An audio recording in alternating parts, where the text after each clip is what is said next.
এই মজাদার মগজ ভুনার রেসিপিটা আজকের ভিডিওতে আপনাদের সাথে শেয়ার করব। আসসালামু আলাইকুম everyone, welcome back to Taiyaba secret ইনগ্রিডিয়েন্টসে।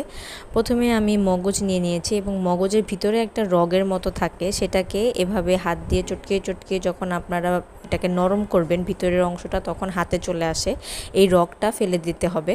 তো সেটাকে ভালোভাবে পরিষ্কার করে আমি এভাবে এখন মশলা দিয়ে এটাকে কষিয়ে নিব। আগে মশলাটা প্রিপেয়ার করে নিব। প্রথমে যে গতানুগতিক আমরা যা যা দিয়ে মশলা কষাই সেগুলোই দিয়ে দিচ্ছি। এরপর কড়াইতে তেল দিয়ে এরপর পেঁয়াজ কুচি, আদা বাটা, রসুন বাটা সব কিছু দিয়ে ভালোভাবে এটাকে এখন কিছুক্ষণ ভেজে নিতে হবে। এরপর আমি গরম মশলা এর মধ্যে অ্যাড করে দিয়েছি, লং, তেজপাতা, দারচিনি, এলাচ সবই দিব এটার মধ্যে। তো এর মধ্যে গরম মশলাটা দেওয়ার ফলে কিন্তু খুব সুন্দর একটা ফ্রেগরেন্স চলে আসে।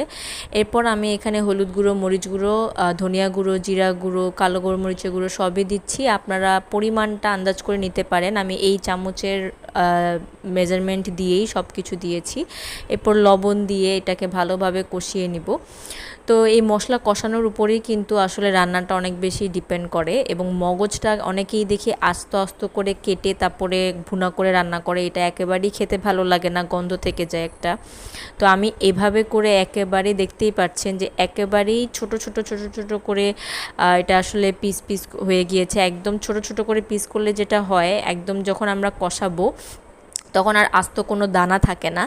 তো এরপর আমি এর মধ্যে মগজ দিয়ে দেওয়ার পরে মশলাটার সাথে খুব ভালোভাবে এটাকে কষিয়ে নিব। আমি এর মধ্যে টক দই ইউজ করেছি, আপনারা দেখতে পেয়েছেন। টক দইটা দেওয়ার পর কাঁচামরিচ অ্যাড করলাম। এরপর এটাকে এত ভালোভাবে কষাতে হবে যেন কোনো মশলার স্মেল বা মগজের স্মেল কোনোটারই যেন কোনো কাঁচার স্মেল না থাকে। যে কোনো রান্নায় আমার মনে হয় একটু সময় নিয়ে রান্না করলে অনেক বেশি মজা হয়, এবং আমি মগজটাকে এভাবেই প্রেফার করি যাতে কোনো স্মেল না থাকে এবং বাচ্চারাও যেন খেতে পারে, ওরা ধরতে পারে না এটা যে আসলে মগজ।